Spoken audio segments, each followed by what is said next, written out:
എന്താ ശീതളേട്ടാ കാറ് കഴിയണാ? ഇല്ലടാ, പശുവിനെ കുളിപ്പിക്കാ. കയ്യൊക്കെ ഇങ്ങനെയായിട്ടും ഭർത്താവത്തിനൊരു കുറവില്ല. അത് ഞാനിപ്പോ പറഞ്ഞേള്ളൂ, നാക്കിന് ഒരു കുറവുമില്ല. ചേച്ചി, ഞാനും കോൾ സെന്ററിൽ ചെന്നായിരുന്നേ. ആണോ? ഞാൻ പറഞ്ഞില്ലേ ഓട്ടത്തിന്റെ കാര്യത്തിനായിരിക്കും. അയ്യോ, ഓട്ടത്തിന്റെ കാര്യത്തിനല്ല. ഞങ്ങളുടെ കമ്പനി ഒരു പുതിയ പ്രോഡക്റ്റ് ഇറക്കുന്നുണ്ട്. അതിന്റെ പരസ്യം നിങ്ങളുടെ കാറിന്റെ പുറകിലൊന്ന് ഒട്ടിക്കണം. അതവിടെ പറഞ്ഞാ? ആ, എന്ത് പണിയാ നീ കാണിച്ചു? നീ അവിടെ പറഞ്ഞെന്തിനാടാ? എന്ത് ഇവിടെ കൊണ്ടുവന്ന് ഞങ്ങൾ ചീന്തി ഒട്ടിക്കില്ലായിരുന്നു, ആ കാശ് ഇവിടെ കിട്ടില്ലായിരുന്നോ? ഏട്ടാ, അങ്ങനെയൊന്നും ചെയ്യാൻ പറ്റില്ല. അവിടെ ചോദിക്കണം, അല്ലാതെ ഇതിലൊന്നും ചെയ്യാൻ പറ്റില്ല. അതിന് നിയമമൊക്കെ ഉണ്ട്. പിന്നെ ഉണ്ടെന്ന്. നമ്മുടെ വണ്ടിയിൽ ഒട്ടിക്കാനോ? അവരോട് പറയണം. പറഞ്ഞില്ലേ? ഞാൻ അവിടെ പോയി പറഞ്ഞു. അപ്പൊ നിങ്ങളുടെ അടുത്ത് കൊണ്ടത് മാറ്റർ തന്നാൽ മതി, അവരത് ഒട്ടിച്ചോളൂ എന്ന് പറഞ്ഞു. ഇത് എന്തിന്റെ അത്? ഇത് ഞങ്ങളുടെ കമ്പനി പുതിയൊരു പ്രൊഡക്റ്റ് ഇറക്കണുണ്ട്, അതിന്റെ പരസ്യമാണിത്. എന്താ സാധനം?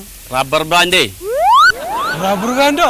ആ, അതിനൊക്കെ പരസ്യമുണ്ടോ? എന്റെ ശീതളേട്ട, നിങ്ങൾ ഏത് ലോകത്താ താമസിക്കണത്? പരസ്യമില്ലാതെ ഇപ്പൊ ഒരു ചുക്കും നടക്കൂല ഇവിടെ. ആദ്യം ചെറിയ ചെറിയ പരസ്യങ്ങൾ ഞങ്ങൾ ഇങ്ങനെ ചെയ്യും. പിന്നെ കമ്പനി അങ്ങനെ ഡെവലപ്പ് ആയി വരുമ്പോ വലിയ വലിയ സിനിമാ നടന്മാരെ കൊണ്ട് ഞങ്ങൾ ചെയ്യിക്കൂലേ. പിന്നെ മോഹൻലാൽ ഉപയോഗിക്കുന്ന റബ്ബർ ബാൻഡ്, അമിതാഭ് ബച്ചൻ ഉപയോഗിക്കുന്ന റബ്ബർ ബാൻഡ്, ഇതങ്ങാട് വളരുവേ. റബ്ബർ ബാൻഡോ? പിന്നെ നിങ്ങൾ എന്താ കരുതിയത്? മണ്ടുവച്ചേ, 2 മാറ്റർ ഉണ്ട് ഇതില്. പറ്റുമെങ്കിൽ പറഞ്ഞാൽ ഫ്രണ്ടിലും ഒട്ടിച്ചോ, നല്ല വൃത്തിയായിട്ട് ഒട്ടിക്കണം. കോൾ സെന്ററിൽ നിന്ന് വന്ന ലെറ്ററും സീലും ഒക്കെ അതിലുണ്ട്, വണ്ടി നമ്പറും. അപ്പൊ ഞാൻ പോയിക്കോട്ടെ എന്നാ. വണ്ടി ഇറക്കിയപ്പോ ബിരിയാണി കൊടുത്തതൊക്കെ നമ്മൾ അറിഞ്ഞു, നമുക്ക് കിട്ടിയില്ലാട്ടാ. ബിരിയാണി കഴിച്ചിട്ട് പോടാ. ഇല്ല, വേണ്ട, ഇപ്പൊ സമയമില്ലേ. ഒന്നും പറയിപ്പിക്കൂല, കയ്യിരിക്കണില്ലേ. ഒന്നും മിണ്ടാതിരുന്നൂടെ? എന്റെ നേരെ എടുക്കണത് പോരാഞ്ഞിട്ടാ. ഇനിയിപ്പോ ഇത് ഒട്ടിക്കണ്ടേ? അതെ, ഈ ഗമ്മുള്ള ഈ സ്റ്റിക്കറൊക്കെ ഒട്ടിച്ചിട്ട് അവസാനം ഗമ്മ് കളയാൻ നേരത്ത് ഇതിന്റെ പെയിന്റ് പോരുത് കേട്ടോ. പെയിന്റ് പോയാൽ ആരടിക്കും? അത് സ്പ്രേ പെയിന്റ് ചെയ്യാലോ.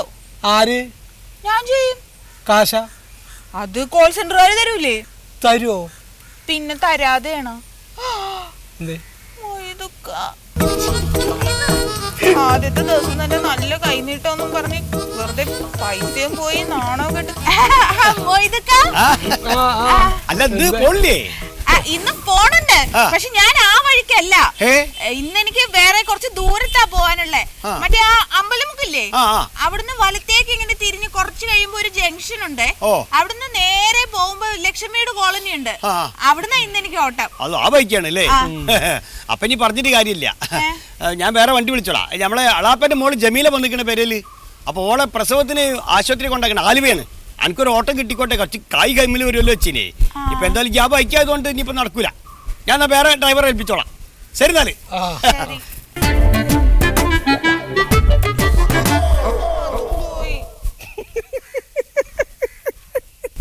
ഒന്നും ചിരിക്കാതിരിക്കണ്ട, എനിക്ക് ദേഷ്യം വന്നിട്ടാ.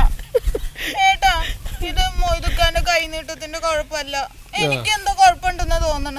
ഞാൻ പറയാറില്ലേ എന്ത് കുഴപ്പം നിന്റെ അവിടേക്ക് ഇരുന്നോട്ടാ. ഓർഡറേ, നമുക്ക് ആലുവ പോയാ ആലപ്പുഴ കിട്ടും. പിന്നെ ആലപ്പുഴ കിട്ടും.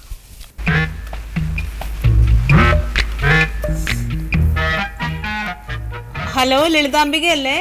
കനകാംബിക. കനകാംബിക അല്ലേ? ഹലോ, നിങ്ങളുടെ വണ്ടിയുടെ മെയിൻ്റനൻസ് എല്ലാം കഴിഞ്ഞായിരുന്നോ? ഇല്ല, മെയിൻ്റനൻസ് ചാർജ് ഒന്നും ഇവിടുന്ന് കിട്ടില്ല. വണ്ടി ഇടിച്ചാലും മുട്ടിയാലൊക്കെ അങ്ങനെ തന്നെയാ. അല്ല, ഇപ്പൊ വണ്ടിയുടെ ഓട്ടം കുറവായതിന് ഞങ്ങൾ എന്ത് ചെയ്യാനാ? ഞങ്ങൾക്ക് കിട്ടുന്ന ഓട്ടം നിങ്ങൾക്ക് തരുന്നില്ലേ? ഹലോ, ഇവിടെ പുരുഷന്മാർ ഓടിക്കുന്ന വണ്ടിക്ക് തന്നെ നേരെ ചൊവ്വേ ഓട്ടം ഇല്ല, പിന്നെയാണ് ഇപ്പൊ സ്ത്രീകൾ ഓടിക്കുന്നത്. ശരി, അതറിയാൻ വേണ്ടി വിളിച്ചതാ. വണ്ടിക്ക് ഓട്ടം കുറവാണ്. മണ്ടോതിരിയോ? വണ്ടി നമ്പർ പറ. KL 40-859.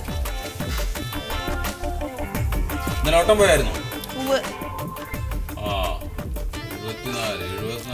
148 കിലോമീറ്റർ അല്ലേ സാറേ? ഞാൻ കരുനാഗപ്പള്ളി വരെ പോയിട്ടുള്ളൂ.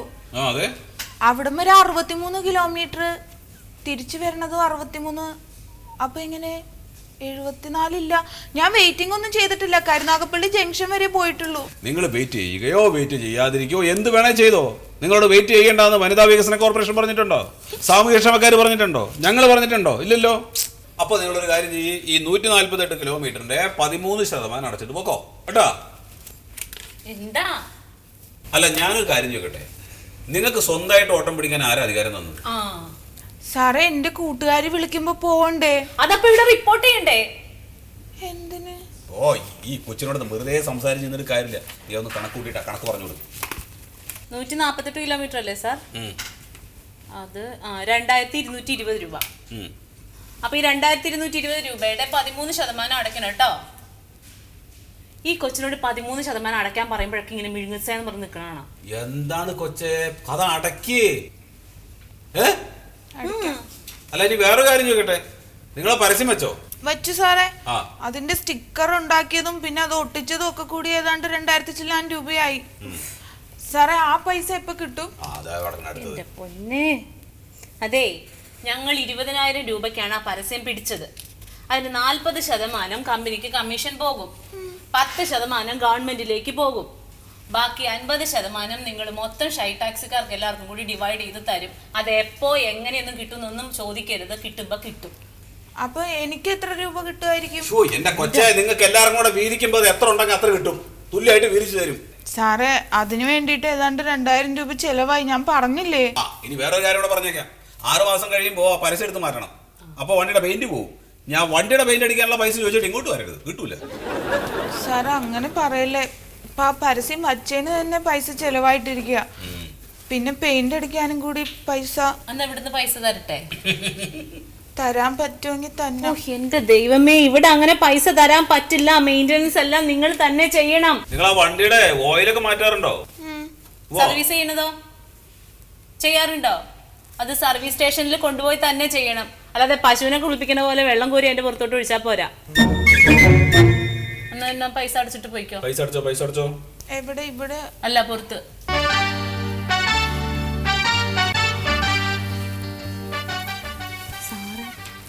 സത്യത്തിൽ ഇത് ഭയങ്കര നഷ്ടമാണല്ലേ? എന്ത്? അവർക്കിപ്പോ നിലവിലൊന്നും കിട്ടണ്ടാവില്ലല്ലോ. അവർക്ക് നഷ്ടമാണ്, ഇപ്പൊ നമുക്ക് എന്ത് ചെയ്യാൻ പറ്റും?